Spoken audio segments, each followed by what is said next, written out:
Hello everyone, my name is Sean. I am the Crypto Smith.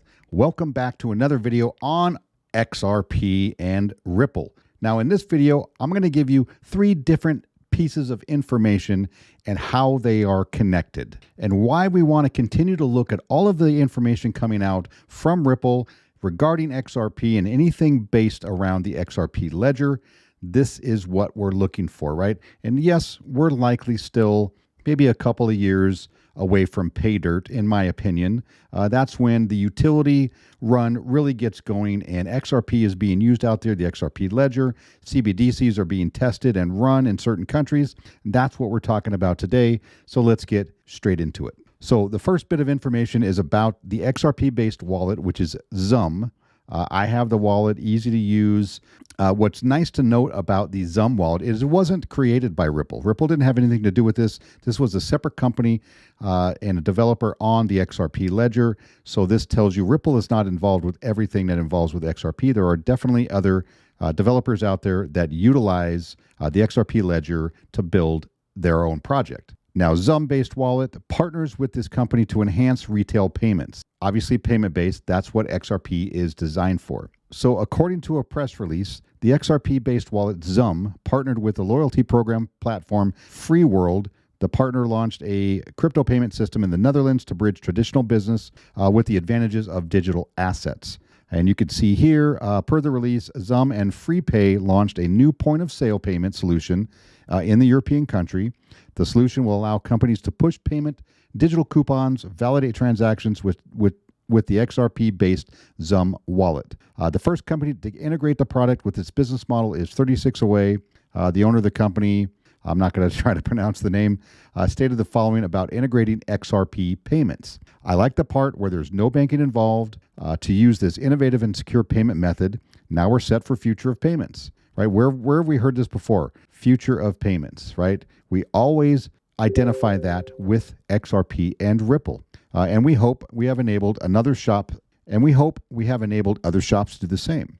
So the partner's ultimate objective is to combine the power of crypto payments with mainstream point of sales for everyone, even people unfamiliar with the technology, right? And this goes back to people using the underlying blockchain technologies and not really noticing it. People using XRP, but not really noticing it, right? That's what we're talking about. We're talking about when this comes to the masses, there's going to be a lot of people, and I believe a good segment of the population that's going to be using blockchain technology, possibly using XRP, XLM, or something else, and not even know it. And really, they don't even need to know it. So they're all going to be running in the background, and this is one of those examples. So to continue, customers can use the digital assets on the Zum wallet and pay on a legacy point-of-sale system. So that's just linking blockchain and XRP or Ripple to the legacy financial system, which is using your credit card, debit card, Apple Pay, Google Pay, right? Those kind of things. That's what this is going to become. You're going to be able to use this, the Zum wallet, which will use XRP, on a regular legacy point-of-sale system, just like Apple Pay or Google Pay.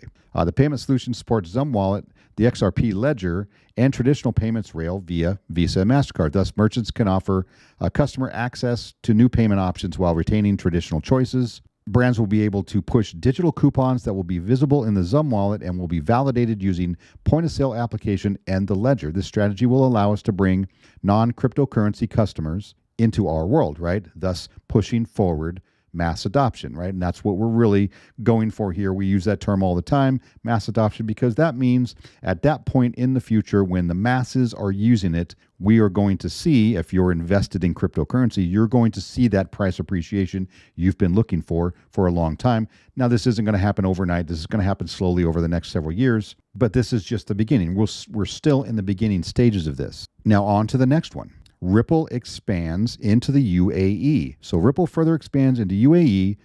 Payments provider will use XRP. So this just recently, Ripple CEO Brad Garlinghouse drew attention to the global regulatory progress in comparison to the headwinds the industry is facing in the United States, right? i.e. the Ripple versus SEC case. One region where crypto is seen as a promising innovation and where the company has already been able to sign high-profile collaborations in the MENA region, which is Middle East, North Africa.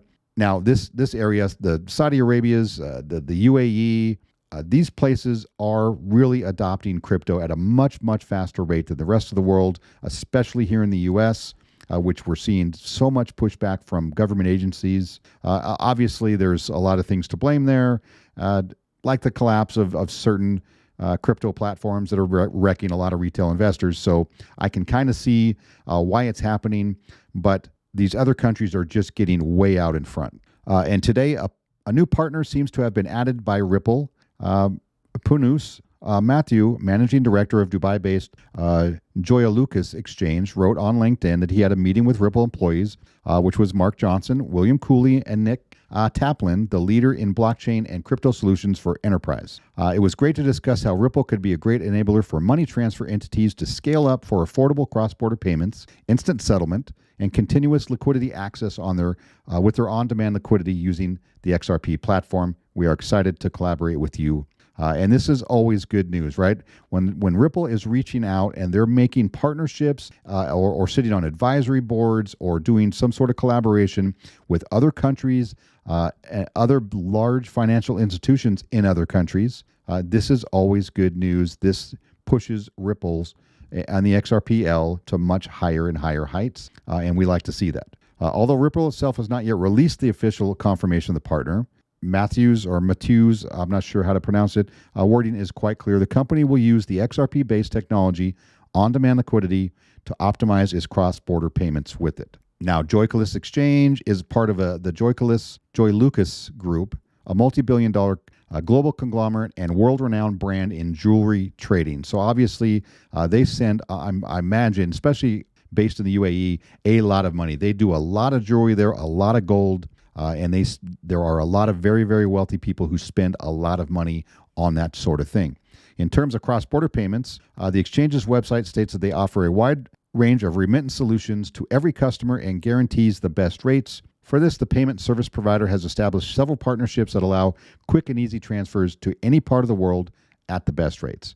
And finishing this off here, moreover, the exchange is one of the main agents of Western Union.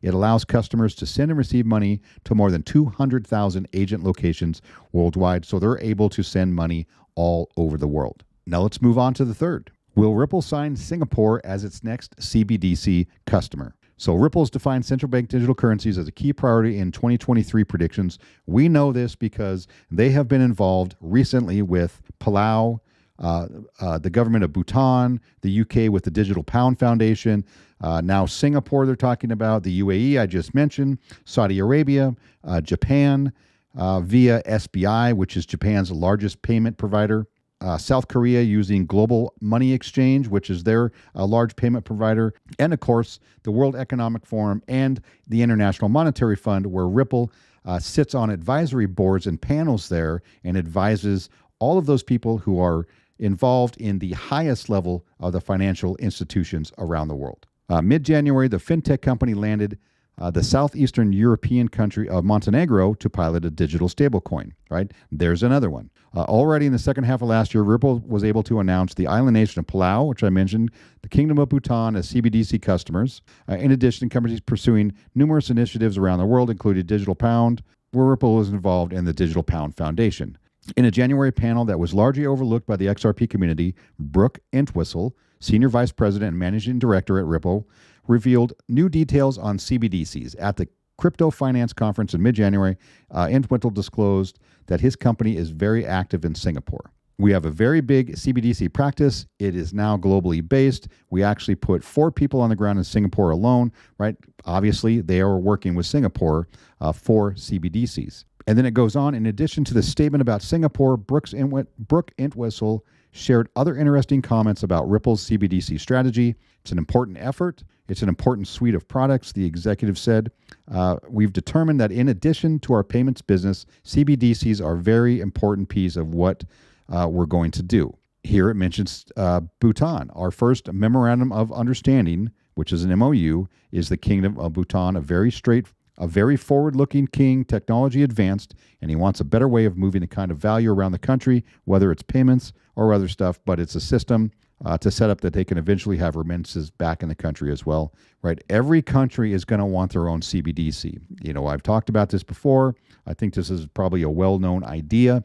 No country in the future, if we're going to have digital assets, they're going to want to have their own and interact with their own inside their country. The idea of Ripple using the XRP ledger, on-demand liquidity, cross-border payments, all the things that they're going to do, seems that they're going to be at least one of the major players in that bridge currency that's going to bridge different countries' CBDCs together. You want to send money from Bhutan to Palau, it's going to go through a bridge to bridge those currencies so it comes out on the other end as their own CBDC if that's what they're choosing to do. This is why all of this is very important. You got to connect the dots continuously. I know the market is very slow to move. Everybody's looking at the price, but the price for XRP right now, or XLM, or Quant, or any other of the ISO tokens that you might follow, doesn't really matter today unless you're trading. If you're a trader and you want it to go up and down and you need that volatility, I understand. I'm not a trader. I buy and hold, and I'm waiting until these things move into an area that I can pull money out of the market and it's actually going to make a difference for me. These things are likely to come 1, 2, maybe 3 years from now. I'm really looking towards the end of 2025 to really see a move towards that utility run that we're going to need to see that's going to bring more into the market. We're going to have some sort of regulation here in the U.S. if we're going to be involved at all. Otherwise, it's going to get pushed beyond our borders, and we're going to have to participate on the world stage somewhere else in the world, not here in the U.S. So that's just what I have to say. Keep positive. I know it's been a long time, and it could be another couple of years to wait, but good things are coming for this industry. If you're into these tokens like I am, the ISO 222 tokens, Quant XLM, Algorand, IOTA, XDC, HBAR, all of those, especially XRP, your time is coming. Our time is coming. We're just going to have to be patient and continue to connect the dots and be excited about what the future of this holds. And with that, I'm out. We will see you next time.